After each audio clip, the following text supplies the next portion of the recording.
Good evening, ladies and gentlemen, and welcome inside the latest edition of Across the Cavs. It is July 11th, the anniversary of the return of the King. It has been 9 years since Bron came back. We're going to talk about that. I'm going to shout out Jeff Trepanier on his birthday. We're going to look at the Summer League Cavs and just what's gone right for them so far. Zach Weiss, Network 216. Let's go!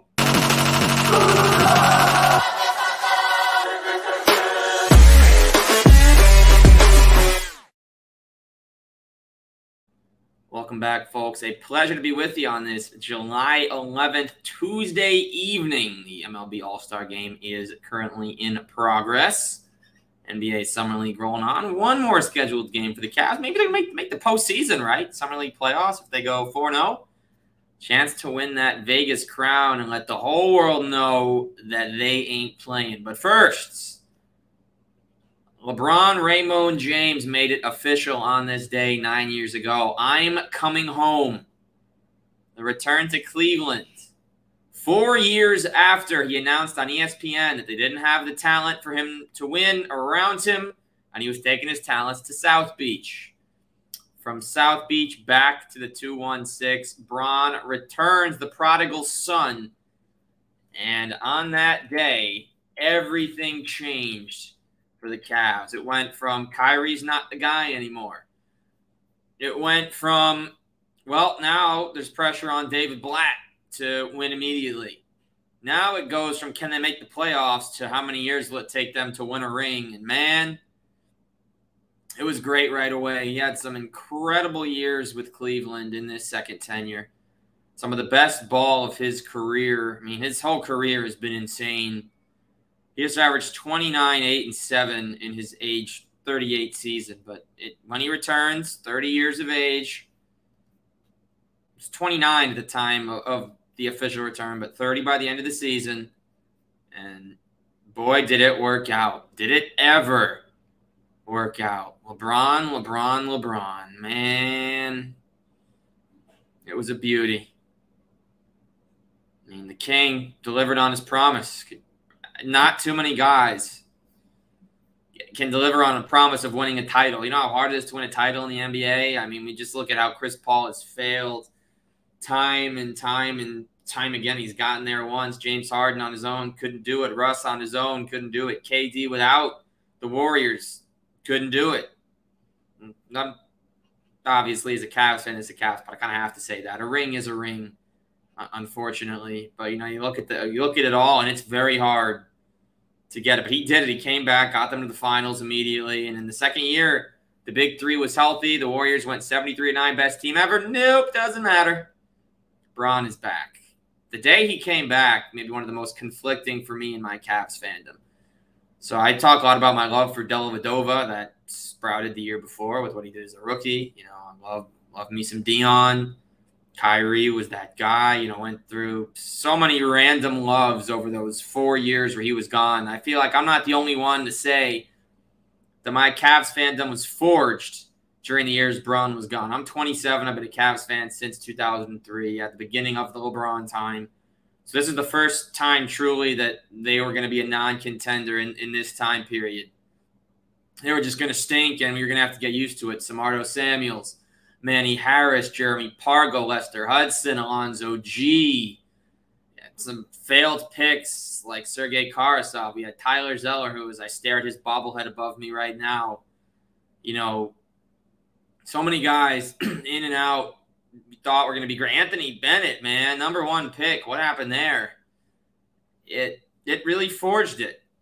That's where the fans are born. Then we had Luol Deng and Spencer Hawes with Jarrett Jack and Kyrie and Tristan and Varejao and Young Belly, and it looks like Alonzo G. They might be good enough to sneak in. They had that 6-game winning streak at one point, but Mike Brown out, Blatt in, Bron back. It was a conflicting day. I just didn't know how to feel.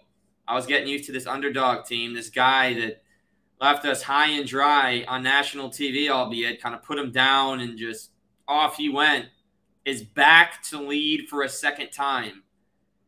It was great because Bron was coming back, but I kind of learned to just dislike the guy as a player, like as a person, he's always done a lot. And obviously, the connection would never be fully burned, with those being his roots and everything he did for the city while he was here the first time, and then obviously coming back eventually with the I Promise School, among many other things that he's done for the community. I didn't know how to feel. Should I be excited? Probably. They're going to be title contenders. Or should I be a little upset that he kind of hijacks the show that Kyrie was getting ready to continue to run, trying to get them to that next level? We never know what would have happened with him and Dion together again. They probably wouldn't have traded Dion if Bron didn't come back. They did some roster reconstruction, but JR, Shump, Mozgov, Fry, James Jones all came because LeBron was there via trade or signing, however they got each one. They got a ring. You can't hate that. You can't hate 4 finals appearances. Unfortunate the Warriors were a super dynasty for those years. Their mega tank of KD added to Steph, Clay, Dre, Iggy, etc., Sean Livingston. But you got that ring. He delivered.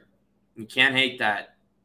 Didn't buy another LeBron shirt after 2008 maybe was the last time I got one, or 2009. Gotten many since. I still wish him well. LeBron's not someone I watch and always root for, but man, watching him play. If I say I don't love watching him play, that would be he is just a joy still. His game is incredible. Watching him get that record. Obviously, my TV froze when LeBron was scoring the record-breaking point, as Thomas Bryant had one of the craziest give me the ball post-ups you've ever seen against Shai Gilgeous. You see him calling, I'm open, as LeBron breaks the all-time scoring record. Like, man, if that ain't a $1 million photo, I don't know what is. So thank you for coming back, LeBron James. Delivered on your promise. Of course, ending up being the name of your school, the I Promise School. You made one of the toughest promises to keep in the world. You're guaranteeing your team a championship. I mean, you did it. You did it when you were young, and you delivered. So the king, wear that hat proudly, or that crown, rather, and thank you. Jeff Green coming to Cleveland on this day in 2017. Uncle Jeff averaged 11 points, 3 boards, and an assist, hitting 47% of his shots during his 1 year with Cleveland. His numbers did dip a bit in the playoffs. He averaged, 8 points, 2.5 boards, 1.5 assists, almost a block a game. He tied his playoff career high for blocks in a playoff, per game, rather. Of course, he just got the ring with Denver. Made the playoffs with OKC, Boston twice, Memphis, LA, Cleveland, Houston, Brooklyn, and Denver twice. He was starting for Denver in last year's playoffs. This year was a regular season guy. He was a primary starter on the Nugs a year ago. This time, a little different. But they did it. He only averaged 4 points in the playoff run, but he was so integral. Played some great minutes off the bench, and he deserves it. It was his second appearance in the finals. He's been to a couple of conference finals. Had the run with the Rockets in the bubble. He's playing a massive role with them. But he's been good. He just re-upped. Actually, he went to Houston. Excuse me. He's back in Houston after the 2 years in Denver. Jeff Green's never been one to spend too many consecutive years with the same franchise. He hasn't spent more than 2 years with a team since Boston, who he was with from 2010 to 2014-15. And you keep in mind, he missed a year with the open heart surgery. He's had a great career. He's an NBA champ now. And Jeff Green, they loved having you. Didn't last very long, but your Game 7 performance in the conference finals, getting us there, 19 big points, getting those Delhi vibes from 2015. Thank you. And Jeff Trepanier, friend of the pod, had a very brief NBA career of just 31 games. With the Cavs, he played but 12, if you want to really get into it. And we had him on. He scored his first ever bucket against AI. His first field goal. He went 4 of 8 that night against the Sixers, scoring 8 points with 2 steals.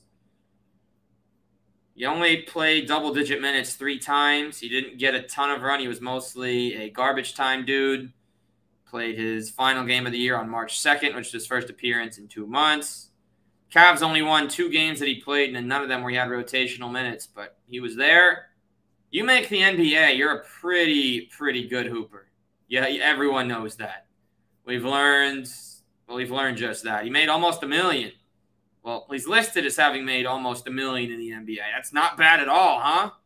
That's $1 million because you can play ball. 10-day with the Nuggets in March of 2003.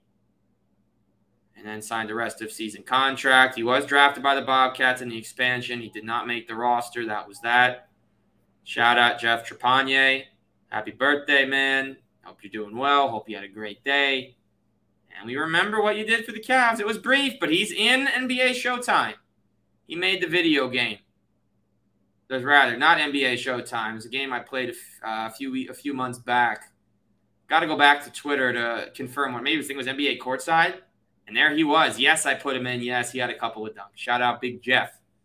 Jeff Trepanier. Before we get to Cavs Summer League, ladies and gentlemen, we remind you that if you want to hear rumors on the Cavs, the Browns, the Buckeyes, the Guards, and more, you get exclusive giveaways and all of our sports bets of the day. You're pretty much paying you back for your subscription. $10 a month, $100 a year. That's the Network 216 Discord channel. Again, that's Cavs, Browns, Buckeyes, Guardians, and more giveaways. All of our sports picks. Subscription, $10 a month, $100 a year. Network 216 Discord channel. The only Discord channel you should be looking at. How about the Cavs Summer League, guys? 3-0. They've won not one, not two, but 3 games. Sam Merrill, the second coming of the Great White Hope. We had Larry Bird from Boston. The Cavs once had Mark Price. Now they got Sam Merrill. He's made 15 threes in 3 games, shooting nearly 49% from distance, averaging a team best 19 a game. He may be looking like a shot shocker, but Emoni Bates is a pretty good one. He's averaging 16 a game. He had 21 points on 7 of 11 last night.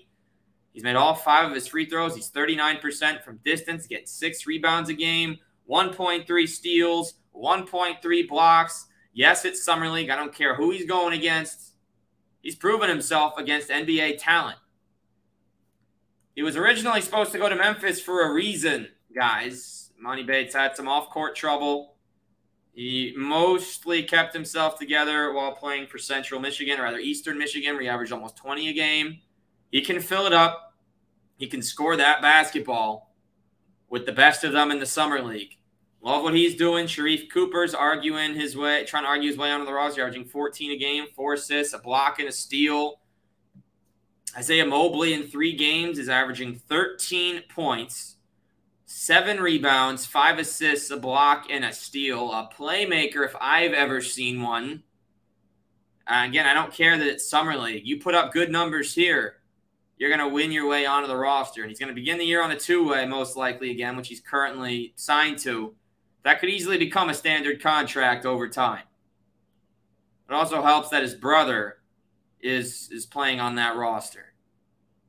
You got Craig Porter Jr., the undrafted signee. He's averaging 10 points, 7 boards, 4 assists. Wichita State in every major category. He hasn't made a 3 yet on 5 attempts, but he's getting to the basket, finishing inside. He's finishing near the rim, and he's playing some good ball. Pete Nance, showing that he can score and shoot it well, but he's really not doing much else. Luke Travers, 7 points, 4 boards, 2 blocks a game. Khalifa Diop, still trying to figure out his offensive game. He's averaging 4 and 8. Those are the main rotational guys. We've gotten slivers of Devontae Shuler, Mike Bothwell, Wendell Green, and Sed Henderson Jr., who is still looking for his first Summer League point. He's the only guy to not. Fabian White's gotten some run. He's played some good defense, done a nice job on the glass. Emoni has been that guy, though. Emoni and Merrill last night, and Craig Porter, just kind of going back to the numbers that they put up. And I'm impressed.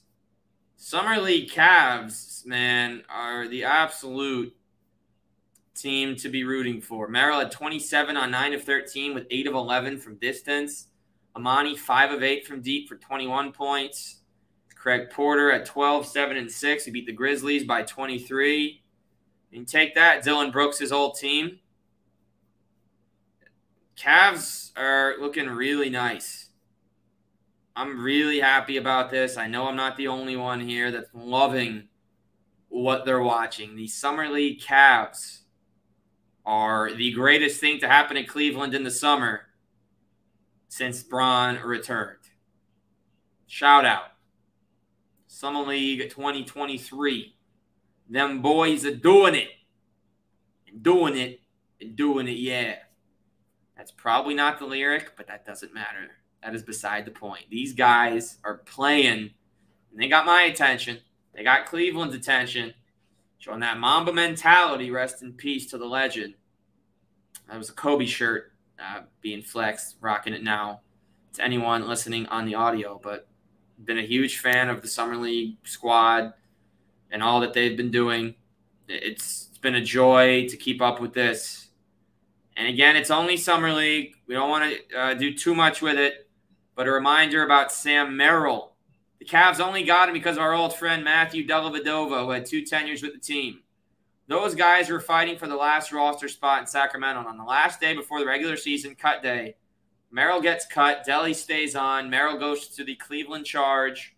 Delly makes the Kings roster. The Delly jersey for the Kings is in the closet. Merrill comes here. Eventually, the Cavs give him a 10-day, another one. They sign him to a rest of season contract. Had some good moments at the end of the regular season. Didn't really get any playoff run. He's 27 already. He's not young. Kind of like Dylan Windler. Spent a lot of time in college. Didn't exactly come into the league young. He was a 25-year-old rookie. A rookie that won a title with the Milwaukee Bucks, not even having a roster spot the next season. That happens sometimes. Jack White, undrafted two-way guy with the Nuggets, barely saw the court this year, did get a ring, is already on OKC. He's already on a new team.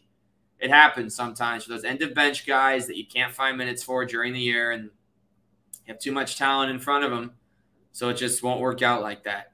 But shout out Dellavedova. He's the reason Merrill's even in this position in Cleveland in the first place and now with another organization. So if Merrill can enter the rotation, joining Strus and Niang as the new scorers, the new shooters around Don, Darius, and Evan and Jarrett, just get some run. Man, it could work out really nicely. Especially because he really wouldn't demand too much money unless he absolutely popped off in the form of a superstar for any stretch.